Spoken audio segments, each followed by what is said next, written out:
When the Going Gets Tough, Podcast 1.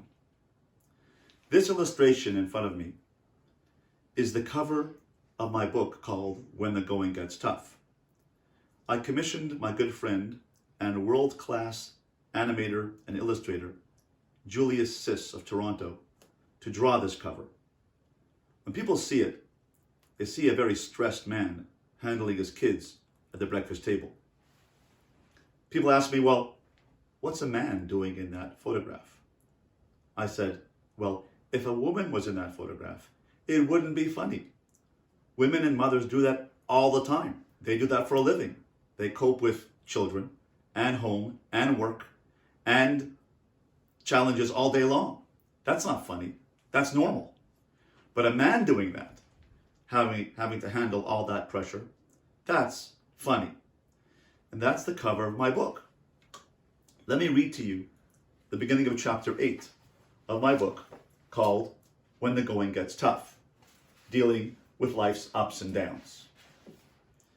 You know the feeling: exhaustion, frayed nerves, a fresh cereal stain on the suit jacket you just picked up from the cleaners, courtesy of your adorable 6-month-old, financial pressure, kids who go to sleep at midnight and get up at 5:30 in the morning, the young guy at work who gets a promotion over you, and the ultimate anguish, a slow modem. You feel like packing it all in, throwing in the towel, and just giving up. As if someone was listening to you cry out, give me a break. Now we respond to life's challenges from our emotional selves. That's called the amygdala. The amygdala is the part of the brain in the middle of the brain here, the emotional center, which responds with an emotional, visceral response with anger, frustration, upset, overwhelmed, anxiety, depression. And yet we also have a different part of the brain called the prefrontal cortex, the thinking part of the brain, the processing part of the brain. And after the amygdala gives us our initial response, we don't have to respond with anger or frustration. We can respond and say, well, how can I handle this? How can I deal with this challenge? That's the rational processing part of the brain, processing those feelings. Why is life like that? Why do we have these challenges in life?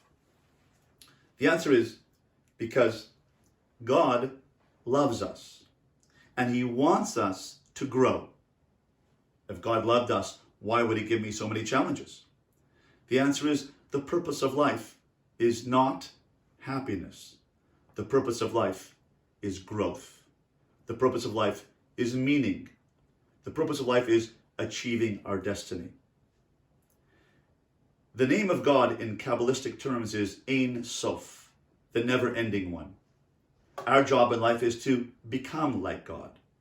The purpose of life is to become godlike.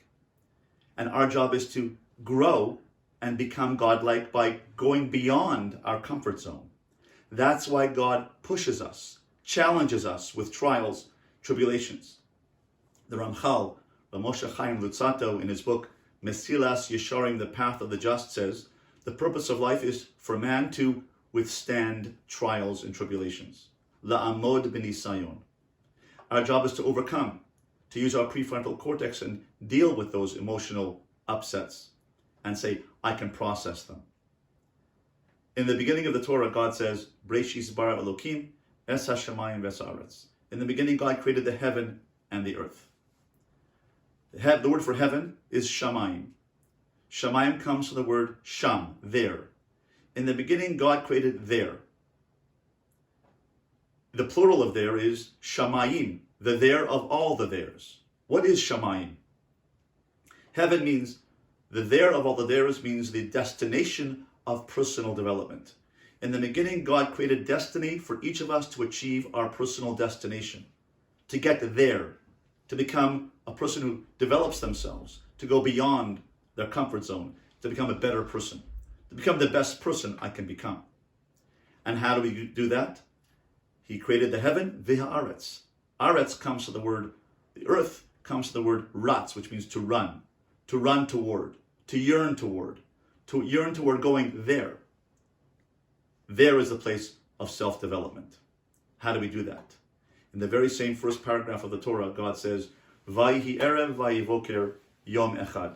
There was evening and there was morning one day. Why does the Torah begin? Why does God tell us that every Jewish day, every day in the world begins at nighttime? Why don't we act like the rest of the world and start our day at 12:01 a.m. or at 7 a.m. or at dawn? Why does the Passover Seder and Shabbat and every Jewish holiday and every Jewish day begin at sundown? Because God established into the fabric of the world the idea of there was evening and then there was morning one day. Evening means travail, crisis, ordeal, challenge, difficulties. And when we work through the challenges, when we work the evenings of our lives, when we process through the evenings of our lives, Vahi Erev, then we come to a greater understanding of self, a greater sense of character development, and we come to Boker, morning. That is the fabric of life. God doesn't punish us by giving us challenges. He wants us to grow. Vahi Erev, Vahi Voker, Yom Echad. There was evening, there was morning. And therefore, God built into the fabric of the universe the idea that we, each of us, has to grow through challenges. And when the going gets tough, the tough get growing.